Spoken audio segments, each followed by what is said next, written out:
ជំរាបសួរបងប្អូនកូនក្មួយសុខសប្បាយបានមិនដែរនៅខាងនោះខ្ញុំនេះបងប្អូនអើយតិចនោះតិចយកតែមែនទែនហើយថ្ងៃនេះកូនគាត់សម្រាកពីការងារនោះគាត់សម្រាកមកទឹកគាត់សម្រាកមួយថ្ងៃគាត់ធ្វើការអូបន្ថែមអញ្ចឹងគាត់ថាម៉ែ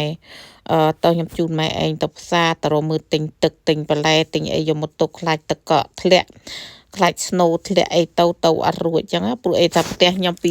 ផ្ទះខ្ញុំទៅផ្សារនឹងឆ្ងាយបងប្អូនបើកឡានទៅ1 ម៉ោងជាងហើយអានេះកូនខ្ញុំនាំទៅកោះឆ្កូទៅផ្សារកោះឆ្កូផ្សារគេធំមកហ្នឹងហើយអញ្ចឹងក៏ទៅបងប្អូនអើយ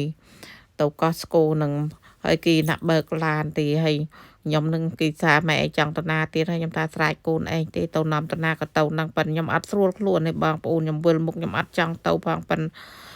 កូនថានិយាយថាខ្លាចស្នូខ្លាចទឹកកកធ្លាក់មកទៅអត់មានអីហូបអត់មានអីអត់ទឹកអីហូបទៅក៏នាំគ្នាទៅទិញទៅបងប្អូនទៅទាំងឈឺទេប៉ិនអត់ហ៊ានប្រាប់កូននេះសុកចិត្តចងំទៅដើរតាមគេទៅត្រកទៅប៉ិនអាងកូនទៅជាមួយបដួលទៅយើងនៅក្នុងទីក្រុងឯងស្រួលហៅឡានអាំឡង់បដ ôi អញ្ចឹងទៅ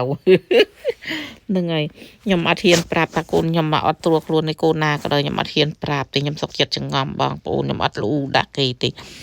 នឹងហើយគាត់ទិញបានអីវ៉ាន់មកហើយក៏មកដល់កូនប្របួលថាម៉ែចូលផ្សារយួនទៀតអត់ខ្ញុំថាស្រែកកូនឯងទៅកូនឯងណាបើកឡានម៉ែមិនណាបើកណាឲ្យភ្លៀងផងនោះអត់ហ៊ានប្រាប់ឲ្យកូនចូលនេះចូលនោះឲ្យខ្លាចយើងមានបញ្ហាគ្រោះថ្នាក់អាក់ស៊ីដិនអីទៅដល់បើកមកឡានមកតាមផ្លូវឡានជាប់នេះបងប្អូនណែនឹងឡានជាប់ក៏គេក៏អាក់ស៊ីដិនមែននឹងឡានបុកខាងមុខ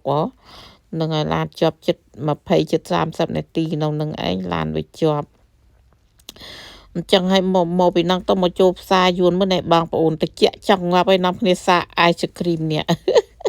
អាយស្គ្រីមគេធ្វើស្អាតបងប្អូនមិនថោកឯណាមួយឡើង4រៀល99សេនតាក់អីរួចទៅ5រៀល6រៀលនោះហ្នឹងមានអីកូនទិញមួយម៉ែទិញមួយនាំគ្នាសាកឆ្ងាញ់បងប្អូនហើយខ្ញុំថាតិចចង់ងាប់ល្ងាចង់ងាប់នាំគ្នាហូបអាយស្គ្រីមថាខ្ញុំនាំគ្នាសើច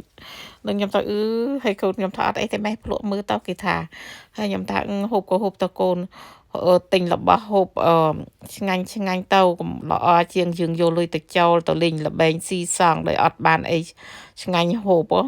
នឹងហើយខ្ញុំក៏ប្រាប់កូនខ្ញុំតែអញ្ចឹងចង់អីឃ្លានអីថ្លៃប៉ុណ្ណាក៏ហូបទៅកុំខ្លាចអស់លុយល្អជាងយើងយកលុយទៅទិញកតុយលេខយកលុយទៅលេងល្បែងស៊ីសងយើងទិញហូបចឹងវាមានកម្លាំងខ្ញុំប្រាប់កូនខ្ញុំអញ្ចឹងណាបងប្អូនអើយឆ្ងាញ់ណាឆ្ងាញ់យកតែមែនតែនហើយខ្ញុំពងអវិលមុខផងគេទិញអាយស្គ្រីមឲ្យហូបទៀតមានអីដូចជារៀងតិចបន្តិចទៅមានកម្លាំងបន្តិចមកវិញមកបងប្អូនកូនក្មួយឡាយប្រៀបរាប់មកហូបអាយស្គ្រីមជាមួយខ្ញុំ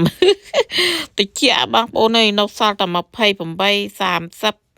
33ឯតិចយកតែមែនទេណានឹងហើយចឹងអត់ហ៊ានចេញពីផ្ទះណាប៉ុន្តែដល់កូន6ក៏តោងគេទៅបងប្អូននេះកំពុងហូបអស់មួយហើយមួយនឹងឡើង5 6រៀល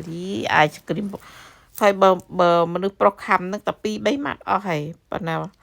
វាដុំតូចដែរនឹងបងប្អូនមិនធំណាហើយបើបងប្អូនឃើញខ្ញុំចាប់យ៉ាងដូចរៀងធំខ្ញុំឃើញតែកូនចានេះខ្ញុំចេះតែហៅប្រាប់ឲ្យទិញហូបទៅបងប្អូនថ្លៃថោកអីក៏ដោយខ្ញុំប្រាប់កូនខ្ញុំថាហូបទៅរបស់ហូបតាកុំអោយតែយើងយកទៅលេងល្បែងស៊ីសងអូខេបាយ see you បងប្អូនកូនក្មួយបាយ